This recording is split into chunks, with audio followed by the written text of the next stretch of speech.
Súper. Hola a todos. Bueno, Oscar ya me presentó. Mi nombre es Paula y hoy día vamos a tocar dos tópicos como relevantes sobre la hipotensión permisiva, que es un tema que se está llevando bastante en boca hoy en día, y además sobre drogas vasoactivas. ¿Qué es la hipotensión permisiva? Se trata más que nada como un objetivo principal de dar una cantidad reducida de líquidos intravenosos a pacientes que estén cursando con una hemorragia relevante, manteniendo una presión arterial sistólica y presión arterial media por debajo de lo fisiológico que nosotros estamos acostumbrados, ¿ya? Aún así, no tan bajos como para tener una correcta perfusión de los órganos vitales del paciente. La elevación de la presión arterial media con una excesiva reanimación con cristaloides causa que esta vasoconstricción periférica que vamos a tener como método de compensatorio que está teniendo el paciente cuando hay una hemorragia importante, este método se puede incluso eliminar al tener esta reanimación excesiva, ya exacerbando más que nada la pérdida de sangre que ya tiene el paciente. Hay muchos estudios que están avalando esta nueva idea de hipotensión permisiva. Hay algunos que dicen presiones sistólicas entre 60 a 70, incluso hasta 80, y PAM entre 50 a 60. Hay algunos estudios que incluso también están de acuerdo con PAM hasta 40, ¿ya? Pero no es nada como categórico. Por otro lado, se ha demostrado también en otros estudios que esta hipotensión permisiva ha generado una disminución de la tasa de la mortalidad de los pacientes, de la estancia hospitalaria y además un tiempo menor en la recuperación y en las necesidades de hemoderivados cuando el paciente llega a intrahospitalario. Si bien la hipotensión permisiva es un manejo beneficioso que se está evidenciando hoy en día para el shock del paciente, siempre que sea hemorrágico, no es el tratamiento final de aquello. Este debe ser aplicado hasta tener una hemostasia definitiva del sangrado, ya, y siempre y cuando los tiempos del transporte hacia la intrahospitalaria no sean excesivos. O si no, igual el paciente se puede ver perjudicado por la disminución del aporte de oxígeno a los tejidos. Y por otro lado, tenemos también una contraindicación no menor, que es en las lesiones traumáticas cerebrales. La verdad es que acá la literatura habla más que nada de que las presiones que se debe manejar son unas presiones sistólicas de 110 y hacia arriba, y una PAM sobre los 80, o sea, estamos hablando más que nada de presiones fisiológicas que manejamos, no se podría llamar hipotensión como propiamente tal. Ahora con estas hipotensiones, estos rangos de valores que son bastante disminuidos con las hemorragias, puede que el paciente no lo esté tolerando y nos vayamos aún así a presiones más bajas, y es ahí donde entra el papel de las drogas vasoactivas. ¿Qué son las drogas vasoactivas? Son unos medicamentos usados en pacientes que se ve alterado el equilibrio entre el aporte y la demanda de oxígeno, y además eh, que exista una descompensación relevante en la hemodinamia del paciente. Generalmente, ¿en qué contexto se utiliza? En paro cardiorrespiratorio o cuidados posparo también, en distintos tipos de shock como el hipovolémico, el cardiogénico, el shock séptico también. Y además, por otro lado, hay algunos que son hipotensores que se utilizan para emergencias hipertensivas. Los mecanismos de acción de estas drogas. Son cuatro más que nada. Están los vasopresores, que estos netamente generan vasoconstricción y elevación de la presión arterial sistémica. Están los vasodilatadores, que como dice su nombre, generan una dilatación de los vasos sanguíneos y por ende una disminución de la presión arterial sistémica. Están los inotrópicos, perdón, están los inotrópicos, que son aquellos que alteran la fuerza de la contractibilidad muscular, tanto positivo o negativo, o sea, la pueden aumentar o la pueden disminuir, depende del mecanismo de acción del fármaco, y los cronotrópicos, que estos generan alteración en la frecuencia cardíaca del miocardio. ¿Cómo actúan estos drogas vasoactivas? Tienen distintos receptores Primero que todo están los alfa-adrenérgicos, que estos se encargan más que nada de la periferia, en las paredes vasculares, lo que pueden generar vasoconstricción. Están los beta-adrenérgicos, estos se dividen más que nada en dos. Los beta-1 están en el corazón, en todo, que son los cronotrópicos y los inotrópicos, y además están los beta-2, que también están en los vasos sanguíneos, pero estos generan en vez de vasoconstricción, vasodilatación, y por otro lado también pueden generar una relajación muscular de bronquial.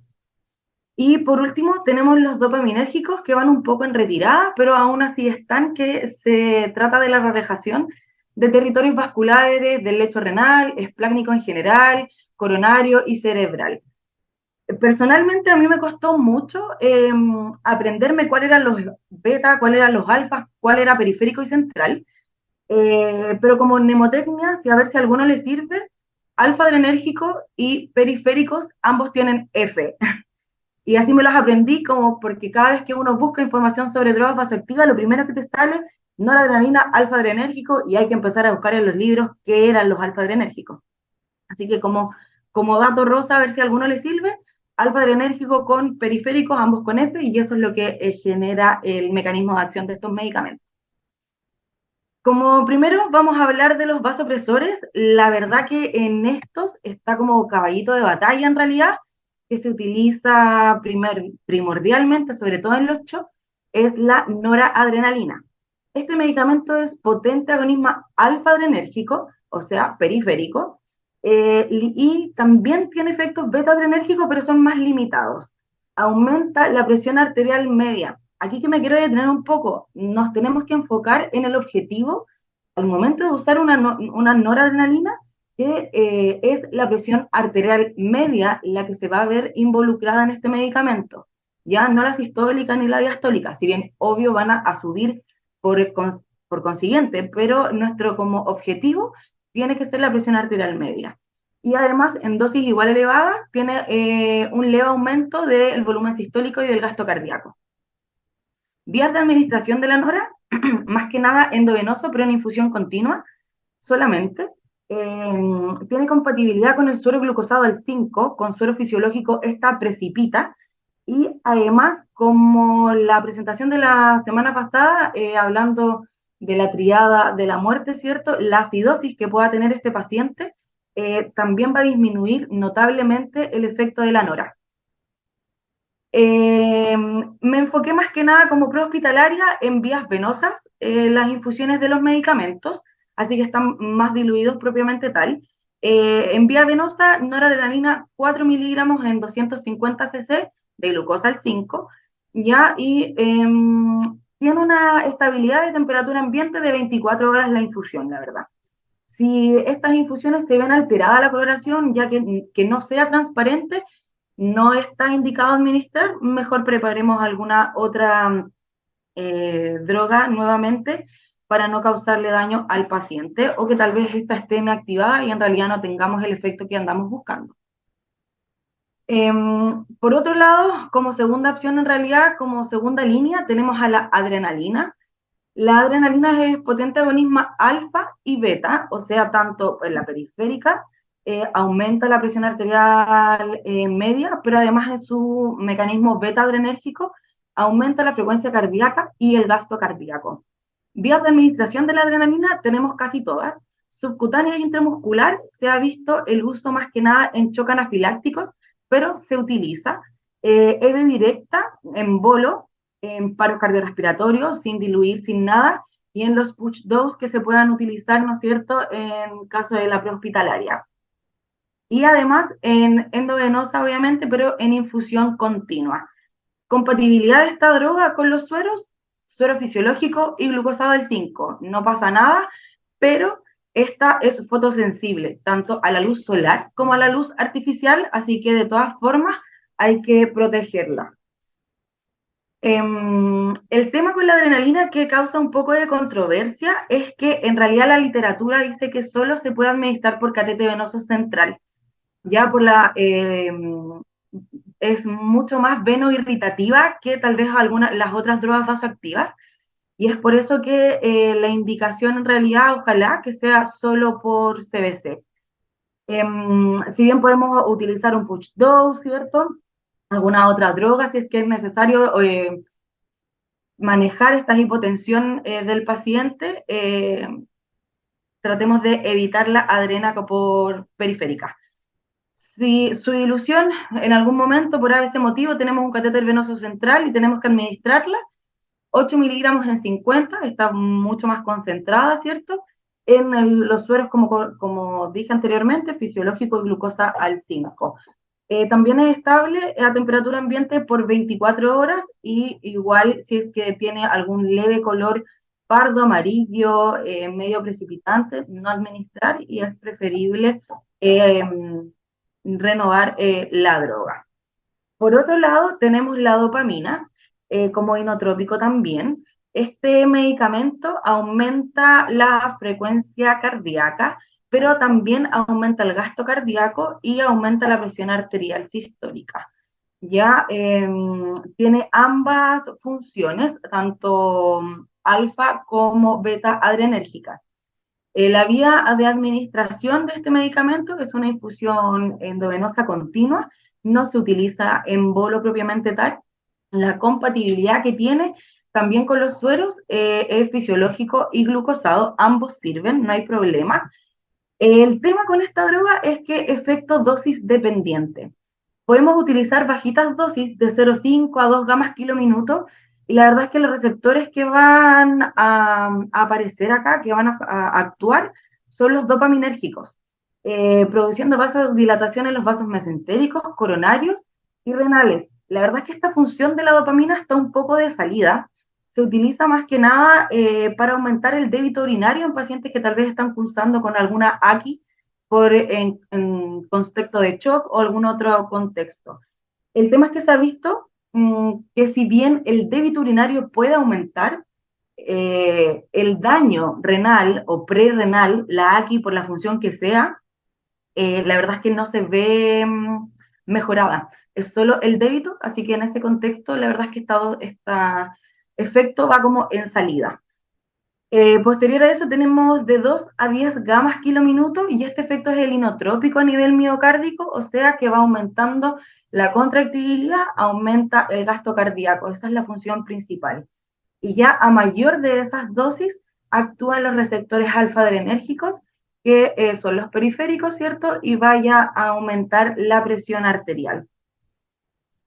La dopamina en infusión continua por vía venosa se puede diluir 200 miligramos en 250 cc de ambos sueros, como dije anteriormente. También tiene una estabilidad de 24 horas la infusión sin problemas. Y igual que el anterior, en vez de un color pardo, si tiene un color amarillo o si uno ve que está medio precipitando, no administrar y posterior renovar la droga.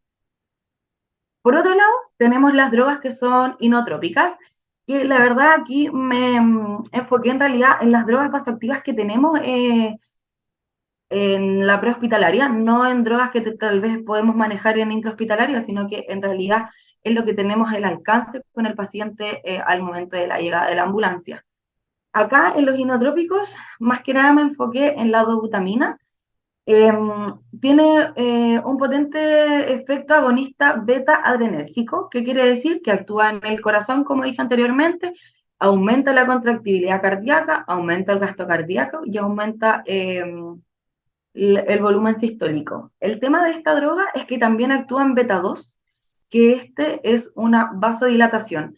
Entonces, hay que tener mucho ojo al utilizar esta droga vasoactiva, ya que si bien podemos estar ayudando tal vez en un shock cardiogénico a un paciente que necesita aumentar su contractibilidad, pero tenemos que tener ojo con la presión arterial de este paciente porque se nos puede hipotensar. La vía de administración EVE en infusión continua, no en bolo ni ninguna otra forma. La compatibilidad también es con ambos sueros, fisiológicos y glucosado al 5.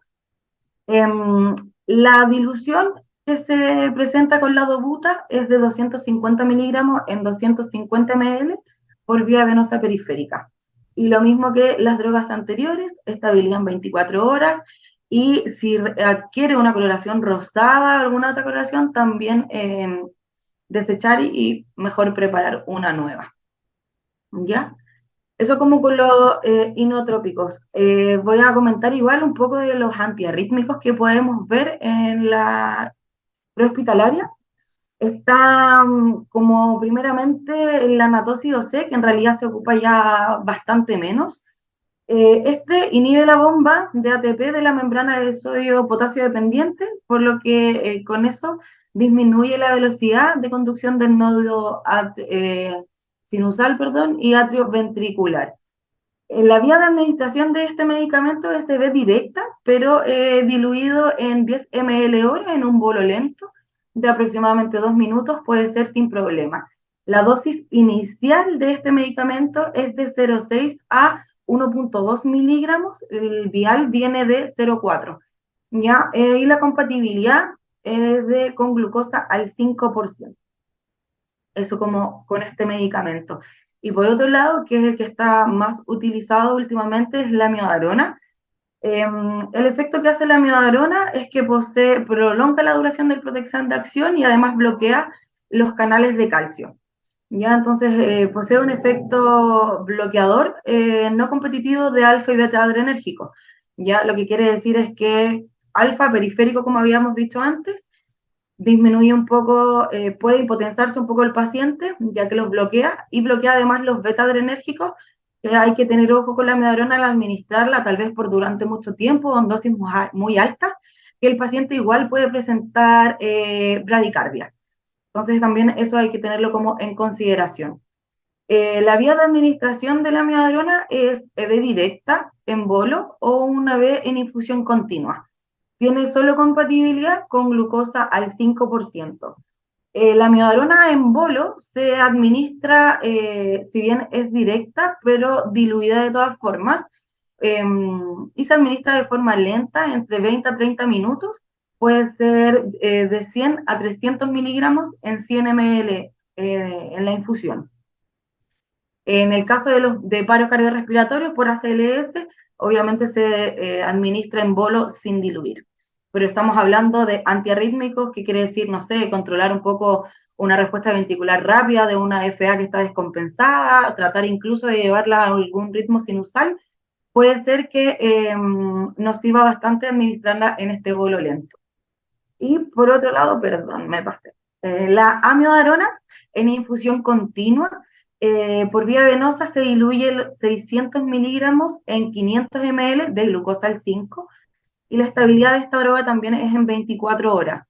La dosis máxima es de 600 a 1200 miligramos en hora, en 24 horas, así que eso es como relevante igual, independiente de que el paciente tal vez no controle frecuencia de forma inmediata, no tengamos algún ritmo sinusal, hay que tener cuidado con la cantidad de ml hora que le vamos a pasar al paciente para no llegar a sus dosis máximas.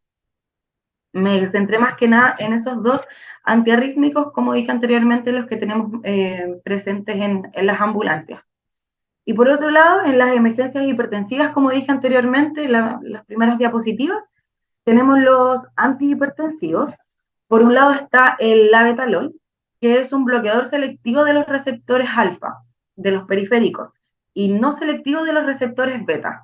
Por lo que quiero decir con esto es que hay que tener cuidado también al administrar el labetalol, ya que puede producir bradicardias también. Si bien vamos a generar una hipotensión, pero hay que tener ojo con la frecuencia cardíaca del paciente. Este medicamento se puede administrar tanto en EV directo como en EV en infusión continua. Puede ser compatible con sueros tanto fisiológico como glucosado al 5. El labetalol en bolo en general se pasa a una dosis de 0,25 miligramos kilo hora o 20 miligramos por el paciente lento, ojalá en 2 minutos, ya para ver más que nada la respuesta del paciente, que no se bradicardice, ¿cierto? Y que la hipotensión no sea severa. Si no se alcanza el objetivo de presión arterial, si la verdad el paciente sigue con una emergencia hipertensiva, se pueden repetir bolos cada 10 minutos, pero el tema es no sobrepasar el total de 300 miligramos que ahí ya llega a su dosis tóxica del labetalol. Eso, con el bolo y la verdad es que el labetalol con infusión continua por vía periférica puede ser administrado 200 miligramos en 100 ml del glucosado del 5 o fisiológico, y la estabilidad ambiente es de 24 horas también. Y por otro lado, tenemos la nitroglicerina, que es un agente vasodilatador. Este medicamento, más que nada, tiene un efecto que relaja la tensión del músculo liso vascular. Y es que por eso alcanza su efecto de dilatando venas y arterias y genera esta hipotensión periférica. La vía de administración de esta droga es una infusión continua endovenosa, compatible también con suero glucosado al 5. Eh, yo sé que la compatibilidad es de los sueros en general, que compatible con suero, con glucosa, no sé si se han dado cuenta, pero todos son compatibles con glucosa al 5, no así con suero fisiológico. Entonces, en realidad, para saber en qué lo pasamos, váyanse a la segura y prepárenlo glucosa al 5. La nitroglicerina en infusión continua por vía venosa, 100 miligramos en 250 ml, y también tiene una estabilidad a temperatura ambiente de 24 horas. Más que nada, de esas drogas vasoactivas quise comentar que son, como insisto, repito, las que tenemos a mano en las ambulancias. Igual quise añadir algunas recomendaciones para la administración de estas drogas por vías periféricas, que si bien se pueden administrar, no es lo ideal, ¿cierto? Más que nada se trata de administrarlo más seguro por central, por un catéter venoso central. Pero como tenemos vías periféricas, podemos cuidar un poquito el brazo del paciente, ¿cierto? De lo venoirritativo que son las drogas. Lo ideal es que sea una vena gruesa. Si es en el pliego, bueno, desgraciadamente tendrá que ser, pero la idea no es que sea en una vena delgada, porque primeramente el objetivo es que también sea una vía venosa de alto calibre, ya de 20 hacia arriba. Eh, Idealmente, antes de iniciar la infusión, saber que estamos en vena. Ojalá que la vía venosa refluya, y si no refluya, bueno, pasar ahí un push de suero fisiológico para ver que realmente estemos en vena, y no así al inicio de la droga vasoactiva generar al tiro ahí una venorritación o una flebitis química.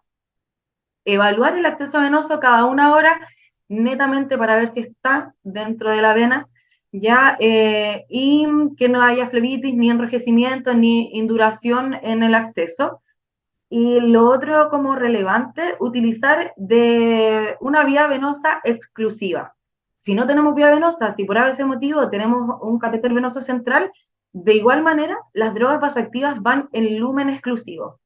Puede ser droga vasoactiva con droga vasoactiva. Puedo tener una noradrenalina pasando con dopa, sí, no es lo ideal, pero se puede. Pero no así estar pasando nora por una vía y pasar sedación o bloqueo o lo que sea. La idea es que sea drogas con droga, y el resto, la verdad, que para otra vía venosa. Y ojalá que la administración de estas drogas vasoactivas por periférica sean en un máximo de 24 horas, que dentro de esas horas ya esté instalado un catéter venoso central. Eh, y si desgraciadamente nos pasa que existe una extravasación de las drogas vasoactivas, la piel se ve indurada, enrojecida, al paciente, si es que está consciente, va a sentir dolor, ¿ya? Así que lo primero es que lo que hay que hacer es suspender esa droga. Ahora, antes de suspenderla, verifiquemos si tenemos otro acceso, porque si la suspendemos y el paciente está muy dependiente de drogas vasoactivas, se nos puede descompensar fácilmente.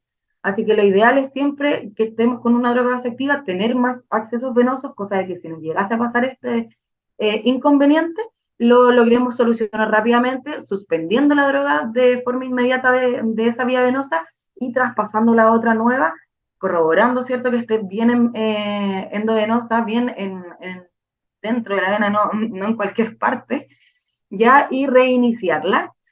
Al momento de retirar la vía venosa, tratar de aspirar el medicamento residual ya de ella, como para disminuir un poco la noxa que vamos a estar aplicando ahí en este bracito.